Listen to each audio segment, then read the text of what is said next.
Welcome to Wrestling Sphere, the place where the most fascinating stories from the world of professional wrestling come to life. In WWE, AEW, or any wrestling promotion, championship belts are always seen as symbols of power, prestige, and honor. But did you know? Not every title holder makes fans proud to cheer them on. On the contrary, some final champions leave fans sighing with disappointment or regret whenever their names come up. In today's video, we'll take a look at the 10 worst final champions in wrestling history. Those who not only overshadowed the prestige of the titles they held but also left an unpleasant mark in the hearts of fans. Ready? Let's get started. Number 10. Chris Jericho, the last WCW World Heavyweight Champion. If you're a hardcore WCW fan, the moment that iconic championship belt disappeared probably still leaves a strange void in your heart. And the last person to hold that title was none other than Chris Jericho, an undisputed legend. But here's the irony. Even though he was given an enormous honor, that moment was forgotten almost unbelievably fast. On the night of Vengeance 2001, Jericho didn't just make history. He shattered every expectation by defeating The Rock and Stone Cold Steve Austin both in one night. An unprecedented achievement that stunned the wrestling world. Then, he became the first undisputed champion in history when the WWF Championship and WCW Championship were unified. Sounds legendary, right? But that very moment marked the official end of another legend. The WCW title, once held by icons like Ric Flair, Sting, and Goldberg, wasn't honored in its final moments. There was no grand farewell ceremony, no tribute for the millions of fans who grew up with it. In fact, after Jericho lost to Triple H at WrestleMania 18, the whole thing was neatly wrapped up into history. Nobody mentioned it again. Nobody questioned it. Chris Jericho did nothing wrong. He fulfilled his role perfectly. But the silence that followed meant that the legendary belt ended too quietly, too coldly. A great chapter closed in the shadows without applause. Number 9. Alberto Del Rio, the last GFW Global Champion. If you've ever heard of GFW, Global Force Wrestling, congratulations, you're among the few who remember one of the more chaotic chapters in pro wrestling history. And ironically, that chapter ended in a way no one could have imagined, with the top championship belt simply vanishing, with Alberto Del Rio as the last to hold it. GFW was launched with high hopes. A fresh effort by Jeff Jarrett to create an alternative platform, a breath of fresh air as TNA was fading and WWE was too massive to challenge. Nick Aldis was the first champion, the perfect choice. He had the charisma, class, and credibility to give the title real weight. And he held it for 547 days, not because the belt was so precious, but because the company kept opening and closing like a TV show with no set schedule. When GFW partnered with TNA, Alberto Del Rio appeared and won the title from Lashley in a unification match. It seemed like a new chapter was beginning. But then, everything suddenly stalled. No clear plan. No long-term vision. Just 43 days later, Del Rio was stripped of the belt, not due to performance but because of backstage controversies. No official explanation.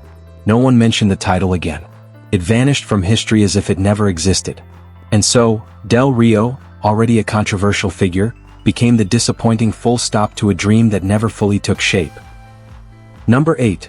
Leila L, the last WWE Women's Championship original title holder. The original WWE Women's Championship belt, once a symbol of resilience and talent for countless legends, ended in a way no one could have expected. Think of names like the Fabulous Moolah, Wendy Richter, Sensational Sherry, Trish Stratus, or Lita, all iconic figures. Yet, the last person to hold this historic title was Leila. Not because she didn't deserve it, but because the way WWE retired this championship was genuinely confusing. Leila won the title from Beth Phoenix, a solid match with nothing to criticize. But then, things got messy when she and her close friend Michelle McCool both declared themselves champions simultaneously. The idea of co-champions was never clearly defined in WWE, but they went with it anyway simply because they wanted to.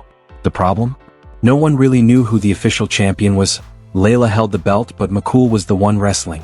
At Night of Champions 2010, Michelle McCool represented the Women's Championship, while Melina held the Divas Championship. They faced off in a unification match, and the result was the retirement of the women's title, a belt with over half a century of history, in a lumberjill match with no farewell whatsoever. Leila, the actual belt holder, was never mentioned. No goodbye ceremony, no highlight reel. WWE just announced, from now on, it's all divas. That was it. A legacy quietly buried. Can you imagine WWE doing that with a traditional men's title? Almost impossible. But with Leila, and that legendary belt, that's exactly what happened. And no one looked back. Truly a shame. Number 7. Brooks Jensen and Josh Briggs, the last NXT UK Tag Team Champions. There are chapters in WWE history that end without a proper farewell. NXT UK is one of the clearest examples. One morning, fans woke up to find the entire brand had quietly disappeared. No goodbye show, no tribute video, no clear explanation. And like the brand itself, its championships faded into obscurity, especially the tag team titles. Brooks Jensen and Josh Briggs aren't the first names you'd associate with NXT UK. They're not from the UK, not tied to the European circuits, and lack the classic vibes of teams like Mustache Mountain or Grizzled Young Veterans. Yet somehow, they became the last holders of the NXT UK Tag Team Championship. At first, many saw this as a risky but necessary move, putting fresh faces in the spotlight. Jensen and Briggs had the passion, look, and some chemistry. They held the belts for 73 days. But the problem was, no one realized that was the end of the line. After losing to Pretty Deadly in a title unification match with NXT USA, the UK tag titles were completely discontinued. Not once were they mentioned again. No tribute to the final champions. Josh and Jensen continue wrestling and giving their all. But they're stuck with the label of the last champions of an era no one wants to remember.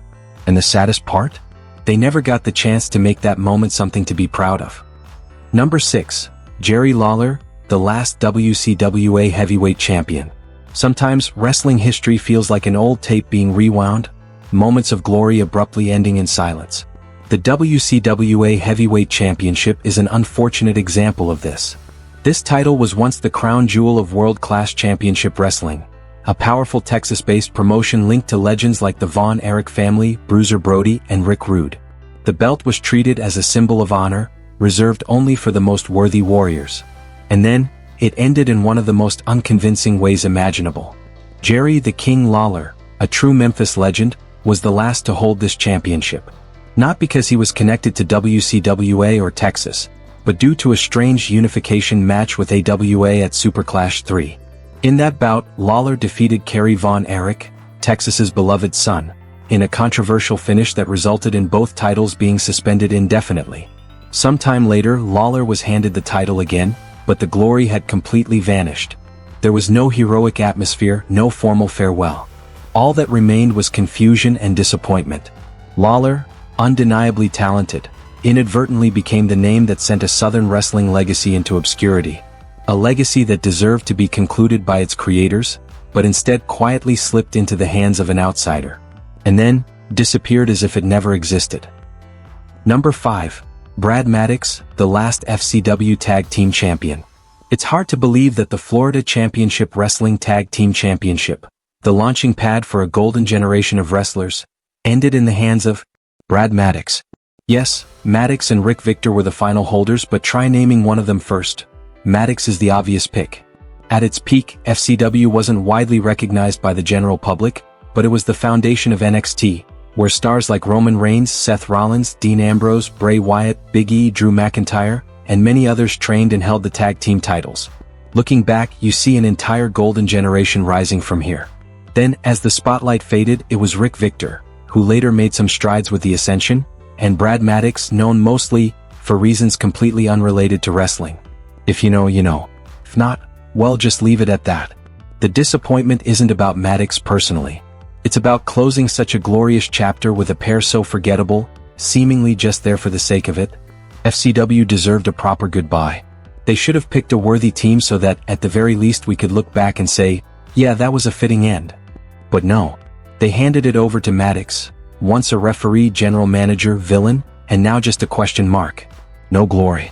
Just silence. Number 4. Jake Strong, the last Lucha Underground champion. Lucha Underground was a unique, bold wrestling show unlike anything else out there.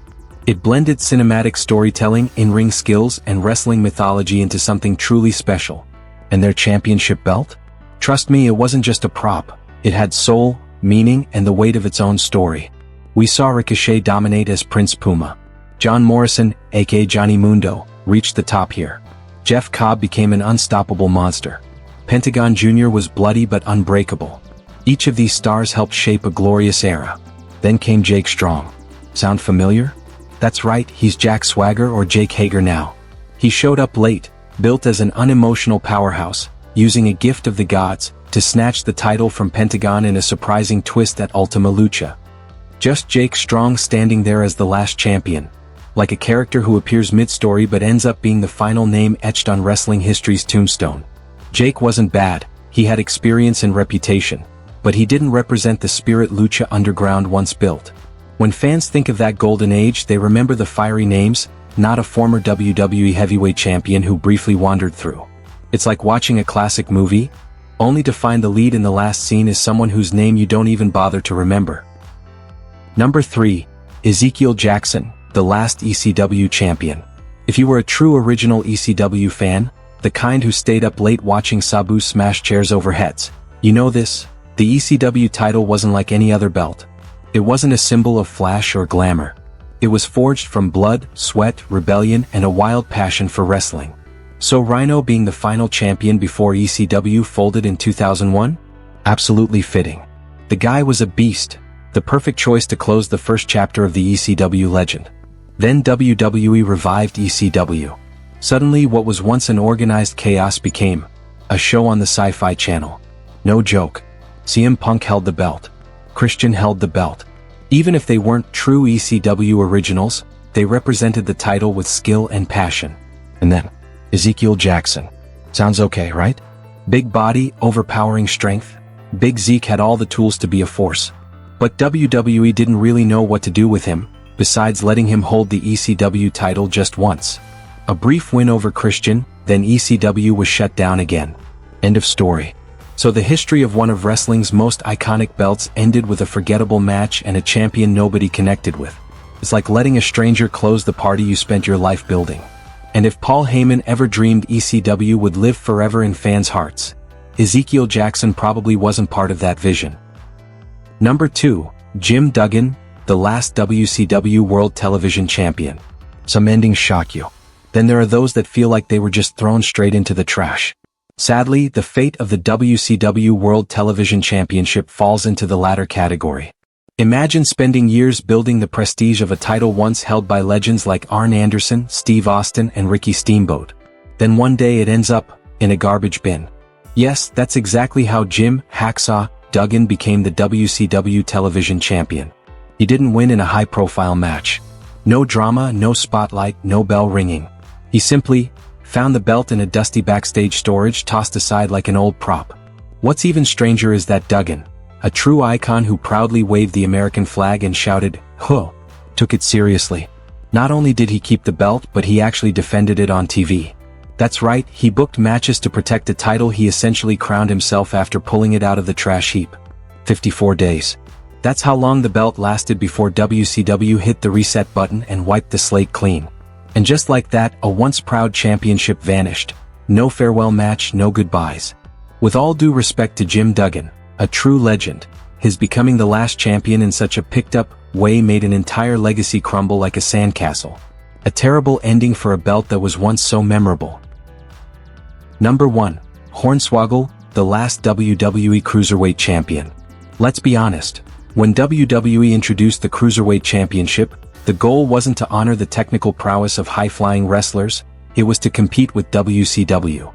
WCW had turned the Cruiserweight division into a distinct style, with Rey Mysterio, Eddie Guerrero, Dean Malenko, Chris Jericho. They were not only fast but sharp and creative, delivering matches now regarded as classics. When WWE bought WCW, the belt changed hands, but the spirit never followed. Under Vince McMahon's reign, the Cruiserweight title slowly became a decoration, lacking direction and serious investment. And in a bitter twist, the last person to hold the belt was Hornswaggle. Yes, WWE's comedic little guy, known for crawling under the ring and stealing scenes in funny spots, suddenly became Cruiserweight champion at Great American Bash 2007. He won a six-man match that included Chavo Guerrero, a once highly respected name. The problem wasn't Hornswaggle himself. He could wrestle, had charisma, and always gave his all on screen. But WWE turning this title into a joke, then having Vicky Guerrero strip him because he's too small and needs protection, was a slap right in wrestling history's face. No farewell, no final ceremony, no closing bell. Just a forgotten story as if it never mattered. And so, despite his charm, Hornswaggle remains the last champion to send this belt off quietly without fanfare. And those are the 10 last champions that many of us never wanted to see, names tied to incomplete endings, abandoned titles, or belts used in ways that only left fans shaking their heads in disbelief. But in the world of wrestling, this isn't too surprising. Sometimes, backstage decisions, shifts in strategy, or simply the constant motion of the entertainment industry create chaos. And the champion? They're just a small piece of a much bigger picture. Do you agree with this list? Or do you think there's someone else more deserving to join the ranks of the most forgettable final champions? Leave your thoughts down below. Don't forget to like, subscribe, and hit the bell so you won't miss more exciting content about the world of professional wrestling. Thanks for watching and see you in the next video.